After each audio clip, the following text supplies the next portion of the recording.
പ്രിയപ്പെട്ട കുട്ടികളെ, ഇന്നത്തെ നമ്മുടെ ക്ലാസ് ഫൈലം സീലിൻഡ്രേറ്റയെ കുറിച്ചിട്ടാണ്. കഴിഞ്ഞ ക്ലാസ്സിൽ നമ്മൾ ഫൈലം പോറിഫെറ ആയിരുന്നു പഠിച്ചത്. വളരെ മനോഹരമായിട്ടുള്ള പല വർണ്ണങ്ങളിലുള്ള ജീവികളുള്ള ഒരു ഫൈലാണ് ഫൈലം സീലിൻഡ്രേറ്റ.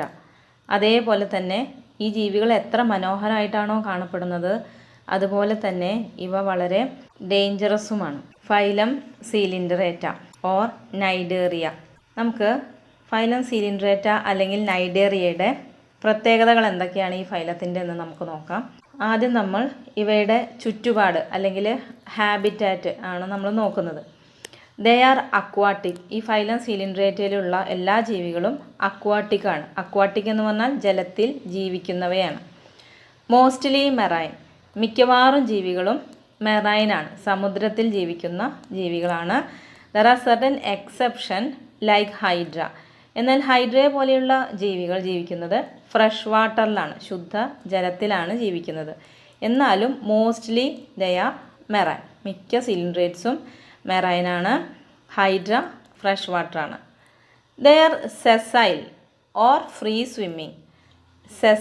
സെസൈൽ എന്ന് പറഞ്ഞാൽ പറ്റിപ്പിടിച്ച് വളരുന്നവ. ഏതെങ്കിലും ഒരു സബ്സ്ട്രാറ്റത്തിൽ, ഒരു പ്രതലത്തിൽ പറ്റിപ്പിടിച്ച് നിൽക്കുന്നവയെയാണ് നമ്മൾ സെസൈൽ എന്ന് പറയാം.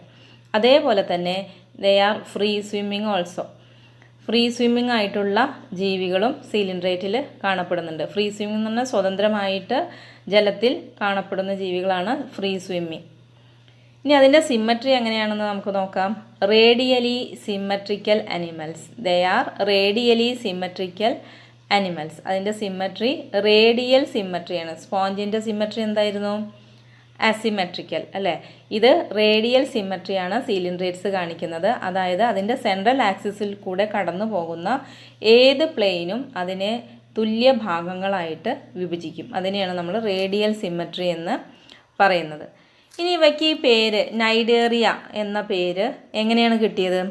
The name cnidaria is derived from the cnidoblast or cnidocyst. Cnidoblast അല്ലെങ്കിൽ നൈഡോസിസ്റ്റിൽ നിന്നാണ് നൈഡേറിയ എന്ന പേര് സീലിൻഡ്രേറ്റ്സിന് ലഭിച്ചത്. എന്താണവ? The cnidoblast or cnidocyst contain stinging capsule or nematocyst. ഈ നൈഡോബ്ലാസ്റ്റിൻ്റെയോ അല്ലെങ്കിൽ നൈഡോസിസ്റ്റിൻ്റെയോ ഉള്ളിൽ ഒരു സ്റ്റിങ്ങിങ് ക്യാപ്സ്യൂളുണ്ട്. അതിനെ നെമാറ്റോസിസ്റ്റ് എന്നാണ് പറയുന്നത്. ഇവിടെ ചിത്രം നോക്കൂ. Look at this picture. ഇത് നൈഡോബ്ലാസ്റ്റിൻ്റെ ചിത്രമാണ് ഈ തന്നിട്ടുള്ളത്. അതിൽ ഉള്ളിൽ ഒരു ക്യാപ്സ്യൂൾ നിങ്ങൾക്ക് കാണാൻ പറ്റും. ഇതാണ് നെമാറ്റോസിസ്റ്റ് അല്ലെങ്കിൽ സ്റ്റിങ്ങിങ് ക്യാപ്സ്യൂൾ. എവിടെയാണ് ഈ നെമാറ്റോസിസ്റ്റ് അല്ലെങ്കിൽ എവിടെയാണ് ഈ നൈഡോബ്ലാസ്റ്റ് അല്ലെങ്കിൽ നൈഡോസൈറ്റ്സ് കാണപ്പെടുന്നത്? They are present on the tentacles and the body. ഇവിടെ ഈ പിക്ചർ നോക്കുക. സീ അനിമോൻ്റെ പിക്ചറാണ് തന്നത്. ഈ ടെൻഡാക്കിളിൽ ധാരാളം നൈഡോബ്ലാസ്റ്റ് അല്ലെങ്കിൽ നൈഡോസിസ്റ്റുകൾ കാണപ്പെടുന്നു. അതേപോലെ അതിൻ്റെ ശരീരത്തിലും ബോഡിയിലും നൈഡോബ്ലാസ്റ്റ് കാണപ്പെടുന്നുണ്ട്. ഈ നൈഡോബ്ലാസ്റ്റ് ചിത്രം ഒന്നുകൂടി നോക്കുക. ഇവിടെ നെമാറ്റോസിസ്റ്റ് എന്ന ക്യാപ്സ്യൂൾ കാണപ്പെടുന്നുണ്ട്. അതേപോലെ അതിൽ നിന്നൊരു ത്രെഡ് ലൈക്ക് സ്ട്രക്ചർ പുറത്തേക്ക് പോകുന്നത് കാണാം. ഇതുവഴിയാണ് ഇതിലുള്ള വിഷം ജീവികളിലേക്ക് കുത്തി വയ്ക്കുന്നത്. എന്തൊക്കെയാണ് നൈഡോബ്ലാസ്റ്റിൻ്റെ uses? It is used for anchorage. Anchorage എന്ന് പറഞ്ഞാൽ പറ്റി പിടിച്ച് നിൽക്കാൻ സഹായിക്കുന്നുണ്ട്.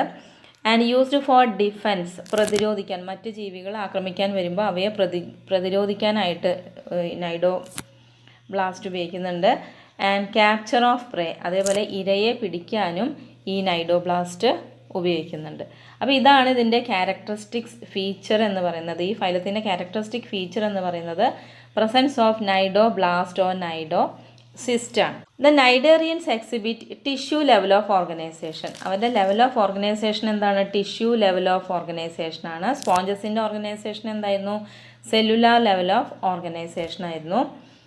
And coelenterates are diploblastic. 2 germ layers ഉള്ളതാണ്, എക്ടോഡേമും എൻഡോഡേമും. അതുകൊണ്ട് ഇവ ഡിപ്ലോബ്ലാസ്റ്റിക് ആണ്.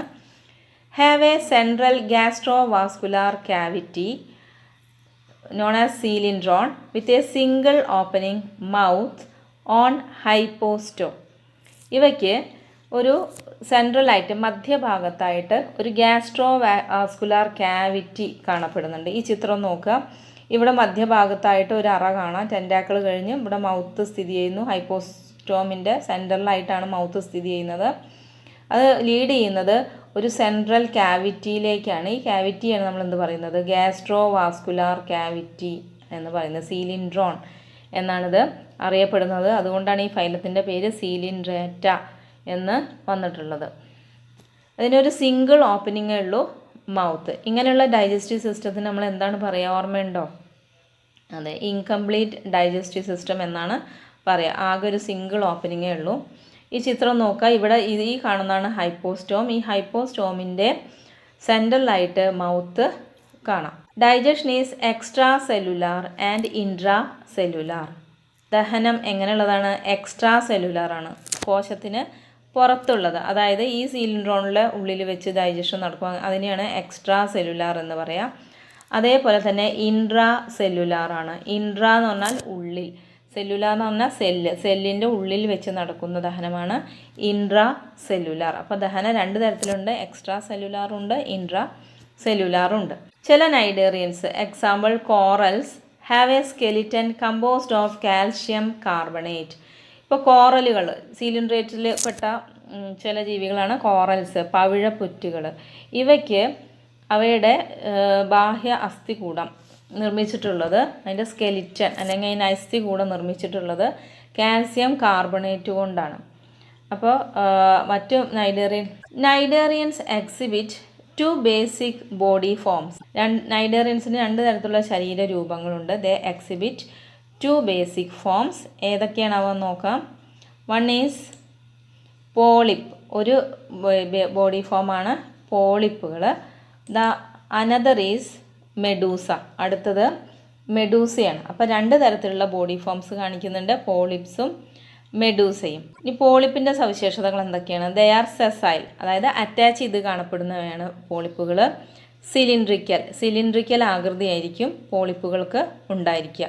ചിത്രം നോക്കുക, ഇവിടെ കൊടുത്തിട്ടുണ്ട്. ദേ ആർ സെസൈൽ, കണ്ടില്ല, അത് അറ്റാച്ച് ചെയ്തിട്ടാണ് കാണപ്പെടുന്നത്. അതുപോലെ സിലിണ്ടർ ആകൃതിയാണ് പോളിപ്പുകൾക്ക് ഉണ്ടായിരിക്കുക. Example hydra, അഡാംസിയ. ഹൈഡ്ര അതുപോലെ അഡാംസിയാണ് പോളിപ്പ് രൂപത്തിലുള്ള സിലിൻഡ്രൻസിന് എക്സാമ്പിൾ. Next is medusa. മെഡൂസകൾ എന്താണ് അതിൻ്റെ പ്രത്യേകത? Umbrella shaped, they are umbrella shaped. കുടയുടെ ആകൃതിയായിരിക്കും. ചിത്രം നോക്കുക, കുടയുടെ ആകൃതിയായിരിക്കും മെഡൂസെ ഫോംസിന്. ഫ്രീ സ്വിമ്മിങ്, അതുപോലെ വളരെ സ്വതന്ത്രമായി വെള്ളത്തിൽ നീന്തി നടക്കുന്നവയാണ് medusa form. Example aurelia or jellyfish. Jellyfish അതിൻ്റെ വേറൊരു പേരാണ് ഒറീലിയ. നിങ്ങൾ ജെല്ലി ഫിഷിനെയൊക്കെ നിങ്ങൾ കണ്ടിട്ടുണ്ടാവും. ജെല്ലി പോലെ ഈ കടൽ തീരത്തൊക്കെ അടിഞ്ഞു കിടക്കുന്ന വസ്തുക്കളാണ് ഒറീലിയ അല്ലെങ്കിൽ ജെല്ലി ഫിഷ്. കാണാൻ വളരെ ഭംഗിയാണ്, പക്ഷേ അതേപോലെ തന്നെ അവ വളരെ ഡേഞ്ചറസുമാണ്. അതിൽ പോയ്സൺ കാണപ്പെടുന്നതുകൊണ്ട്. സിലിൻഡേഴ്സ് കാണിക്കുന്ന വേറൊരു ഫിനോമിനാണ് ഓൾട്ടർനേഷൻ ഓഫ് ജനറേഷൻ അല്ലെങ്കിൽ മെറ്റാജെനിസിസ്. എന്താണ് മെറ്റാജെനിസിസ് അല്ലെങ്കിൽ ഓൾട്ടർനേഷൻ ഓഫ് ജനറേഷൻ? ഇവിടെ നോക്കുക, the polyps produce medusae asexually and medusae forms the polyp sexually. Example obelia. ഇവിടെ ഈ ചിത്രത്തിൽ തന്നിട്ടുള്ളത് ഒബീലിയയുടെ ചിത്രമാണ്. ചിത്രം നോക്കുക, ഇത് ഒബീലിയാണ്. ഇത് അതിൻ്റെ പോളിപ്പ് ഫോമാണ്. ഈ ഒബീലിയയുടെ ഈ പോളിപ്പ് ഫോം അസെക്ഷുവലി അലൈംഗിക പ്രത്യുൽപാദനം വഴി മെഡൂസകളെ ഉണ്ടാക്കുന്നു. ഈ കാണുന്ന ചിത്രത്തിൽ കാണുന്നതാണ് മെഡൂസകൾ. ഇത് ഫീമെയിൽ മെഡൂസ ഉണ്ടായിരിക്കും, മെയിൽ മെഡൂസ ഉണ്ടായിരിക്കും. അപ്പോൾ ഈ മെഡൂസകൾ ഉണ്ടാകുന്നത് അസെക്ഷുവലിയാണ്, അലൈംഗികമായിട്ടാണ്. And this medusae forms polyps sexually. ഈ മെഡൂസകൾ, മെയിൽ മെഡൂസകൾ സ്പേംസ് പ്രൊഡ്യൂസ് ചെയ്യും, അതുപോലെ ഫീമെയിൽ മെഡൂസകൾ എഗ്ഗ് പ്രൊഡ്യൂസ് ചെയ്യും. ഇത് രണ്ടും യുണൈറ്റ് ചെയ്തിട്ട് സൈഗോട്ട് ഫോം ചെയ്യുന്നുണ്ട്. ഈ സൈഗോട്ട് വളർന്ന് ഒരു ലാർവയായി മാറുന്നു. ആ ലാർവ വീണ്ടും ഒരു പോളിപ്പ് ഫോമായിട്ട് മാറുകയാണ് ചെയ്യുന്നത്. അപ്പോൾ ഈ പോളിപ്പ് ഫോമിനെ പ്രൊഡ്യൂസ് ചെയ്യുന്നത് ലൈംഗിക പ്രത്യുൽപാദനം വഴിയാണ്. അതായത് പുംബീജത്തിൻ്റെയും അണ്ടത്തിൻ്റെയും കൂടിച്ചേരലിനെ കൊണ്ട് സൈഗോട്ട് ഉണ്ടായിട്ടാണ് പോളിപ്പ് ഫോം ഉണ്ടാകുന്നത്. മെഡൂസെ ഫോം ഉണ്ടാകുന്നത് അസെക്ഷുവലിയാണ്. അപ്പോൾ ഇങ്ങനെ 2 ശരീര രൂപങ്ങളും കാണപ്പെടുന്നത് കൊണ്ടാണ് ഇതിനെ ഓൾട്ടർനേഷൻ ഓഫ് ജനറേഷൻ എന്ന് പറയുന്നത്. അതേപോലെ 2 തരത്തിലും ആണിത് ജീവികളെ നിർമ്മിക്കുന്നത്. അതുകൊണ്ട് അതിനെ മെറ്റാജെനിസിസ് എന്ന് പറയുന്നു. എക്സാമ്പിളാണ് ഒബീലിയ. ഇനി സീലിൻഡേഴ്സിന് എക്സാമ്പിൾസ് ഏതൊക്കെയാണെന്ന് നോക്കാം. Physalia, Portuguese man of war. Portuguese man of വാർ എന്നറിയപ്പെടുന്ന ജീവിയാണ് ഫൈസാലിയ. ഫൈസാലിയയുടെ ചിത്രമാണ് ഇവിടെ തന്നിട്ടുള്ളത്. കണ്ടാൽ വളരെ മനോഹരമായിട്ടുള്ള നീല കളറുള്ള ഒരു ജീവിയാണ് ഫൈസാലിയ. പക്ഷെ വളരെ ഡേഞ്ചറസ് ആണ്. ഇതിൽ നെമാറ്റോസിസ്റ്റുകൾ കാണപ്പെടുന്നത് കൊണ്ട് ഇതിനെ കൈകാര്യം ചെയ്യുമ്പോൾ വിഷബാധ ഉണ്ടാവാനുള്ള ചാൻസ് ഉണ്ട്. ഇതിന് ഈ പേര് വന്നിരിക്കുന്നത് പോർച്ചുഗീസ് പടക്കപ്പലിൻ്റെ രൂപമായതുകൊണ്ടാണ് പോർച്ചുഗീസ് മാൻ ഓഫ് വാർ എന്നത് അറിയപ്പെടുന്നത്. അടുത്തത് അഡാംസിയാണ്. See anemone. വളരെ മനോഹരമായ വർണ്ണത്തിൽ കാണപ്പെടുന്ന ഒരു ജീവിയാണ് അഡാംസിയ അല്ലെങ്കിൽ sea anemone. Pennatula or sea pen, ഇതാണ് പെന്നാറ്റുല. ഒരു പെന്നിൻ്റെ ഷേപ്പ് ആയതുകൊണ്ടാണ് അതിനെ സീ പെൻ എന്ന് പറയുന്നത്, പെന്നാറ്റുല. അടുത്തത് ഗോർഗോണിയാണ്. See fan എന്നറിയപ്പെടുന്നതാണ്. കടൽ പങ്ക അല്ലെങ്കിൽ സീ ഫാൻ എന്നറിയപ്പെടുന്ന സീലിൻഡ്രേറ്റ് ആണ് ഗോർഗോണി. അതിൻ്റെ ഷേപ്പ് നോക്കുക, ഒരു പങ്കയുടെ ആകൃതിയാണ്. അടുത്തത് മെയിൻട്രീനിയാണ്. ബ്രെയിൻ കോറൽ, നമ്മുടെ തലച്ചോറിൻ്റെ ആകൃതി ആയതുകൊണ്ടാണ് അതിനെ ബ്രെയിൻ കോറൽ എന്ന് പറയുന്നത്. 2019 മോഡൽ എക്സാമിന് ചോദിച്ച ക്വസ്റ്റ്യനാണ്. Which of the following animal exhibit metagenesis? താഴെ പറയുന്നതിൽ മെറ്റാജെനിസിസ് അല്ലെങ്കിൽ ഓൾട്ടർനേഷൻ ഓഫ് ജനറേഷൻ കാണിക്കുന്ന ആനിമൽ ഏതാണ്? Ascaris, obelia, earth crab. ഏതായിരിക്കും? പിടികിട്ടി, ഏതാണ്? ഒബീലിയ അല്ലേ, മെറ്റാജെനിസിസ് കാണിക്കുന്ന ജീവി. Next, arrange the following terms under 2 headings based on symmetry. Symmetry അടിസ്ഥാനമാക്കിയിട്ട് ഈ താഴെ പറയുന്നവയെ 2 ഹെഡിങ്സിൽ ആക്കി ക്രമീകരിക്കാനാണ് പറയുന്നത്. Arthropods, ctenophores, mollusc, coelenterates. നമ്മൾ കഴിഞ്ഞ ക്ലാസ്സിൽ broad classification of kingdom animalia പഠിച്ചിരുന്നു. അപ്പോൾ അതിൽ റേഡിയൽ സിമ്മട്രി കാണിക്കുന്ന ജീവികൾ ഏതൊക്കെയായിരുന്നു? ടീനോഫോഴ്സും സീലിൻഡ്രേറ്റ്സും അല്ലേ. ബാക്കി രണ്ടും ബൈലാറ്ററൽ സിമ്മട്രിയാണ് കാണിക്കുന്നത്. ഈ മാർച്ച് 2019 ചോദിച്ച ക്വസ്റ്റ്യനാണ്. Name the distinctive character that is responsible for the names of the following animal group. താഴെ പറയുന്ന ഗ്രൂപ്പ് ആനിമലിൻ്റെ ഡിസ്റ്റിങ്റ്റീവ് ക്യാരക്ടർ പറയാനാണ് ചോദിച്ചിരിക്കുന്നത്. നൈഡേറിയ അല്ലെങ്കിൽ സീലിൻഡ്രേറ്റയാണ് തന്നിരിക്കുന്നത്. ഇപ്പോൾ നിങ്ങൾക്കറിയാം അതിൻ്റെ distinctive character. Yes, cnidoblast or cnidocyst, അതാണ് അതിൻ്റെ ഡിസ്റ്റിങ്റ്റീവ് ക്യാരക്ടർ. അടുത്തത് സെപ്റ്റംബർ 2016 ചോദിച്ചതാണ്. Identify the cell given in the diagram. താഴെ തന്നിരിക്കുന്ന ഡയഗ്രാം തിരിച്ചറിയുക. Mention the name of the animal phylum based on this cell. ഈ സെല്ലുള്ള അനിമൽ ഫൈലം ഏതാണ് എന്നാണ് ചോദിച്ചിരിക്കുന്നത്. ഇപ്പോൾ നിങ്ങൾക്ക് വളരെ എളുപ്പത്തിൽ ഉത്തരം പറയാൻ കഴിയും. യെസ്, നൈഡോ ബ്ലാസ്റ്റ് അല്ലെങ്കിൽ നൈഡോ സിസ്റ്റ്. അത് ഉൾപ്പെടുന്ന ഫൈലാണ് നൈഡേറിയ അല്ലെങ്കിൽ സീലിൻഡ്രേറ്റ്. ഓക്കെ.